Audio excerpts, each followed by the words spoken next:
गौतम बुद्ध के जीवन में उनके परिवार से जुड़ी एक बेहद भावुक और गहरी कहानी है जो उनकी पत्नी यशोधरा और पुत्र राहुल से संबंधित है। यह कहानी बुद्ध के आत्मत्याग, करुणा और अपने परिवार के प्रति प्रेम को दर्शाती है।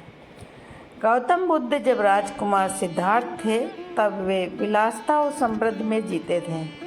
उनका विवाह यशोधरा से हुआ था और उनके पुत्र राहुल का जन्म हुआ। सिद्धार्थ का परिवार उनसे बहुत प्रेम करता था और यशोधरा के लिए सिद्धार्थ ही उसका संसार था। लेकिन सिद्धार्थ का मन संसार की वास्तविकताओं और दुखों की ओर खींचने लगा। जब उन्होंने वृद्ध, बीमार और मृत व्यक्ति को देखा तो उन्होंने समझा कि संसार में दुख का अस्तित्व है और इससे मुक्ति के लिए उन्हें कुछ करना होगा। एक रात जब उनके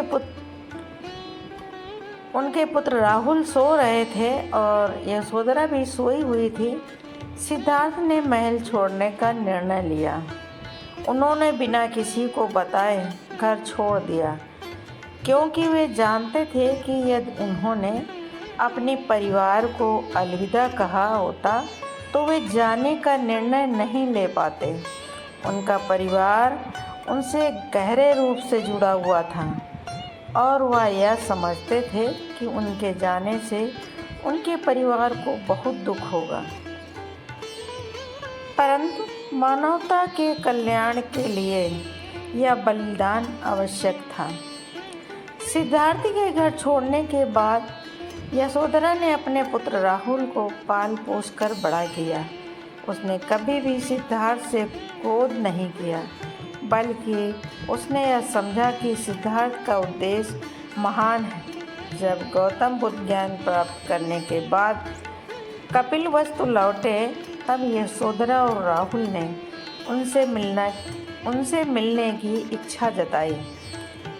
सबसे भावुक क्षण तब आया जब राहुल, जो अब एक युवा बालक था, बुद्ध के पास गया और उनसे पूछा, पिताजी, मुझे अपनी संपत्ति और विरासत दीजिए। यह सुनकर बुद्ध ने उसे सांसारिक संपत्ति की बजाय आध्यात्मिक संपत्ति देने का निर्णय लिया। उन्होंने राहुल को भिक्षु बना लिया और उसे आध्यात्मिक ज्ञान की शिक्षा दी। यह कहानी परिवार के प्रति बुद्ध के गहरे प्रेम और त्याग की कहानी है। उन्होंने अपने व्यक्तिगत जीवन में बहुत बड़ा बलिदान दिया, लेकिन अंततः उनका परिवार भी उनके मार्ग पर चला और ज्ञान प्राप्त किया।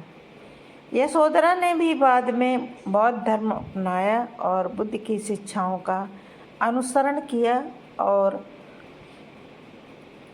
किया, जो दर्शाता है कि उनके परिवार ने बुद्ध के निर्णय को समझा और स्वीकार किया।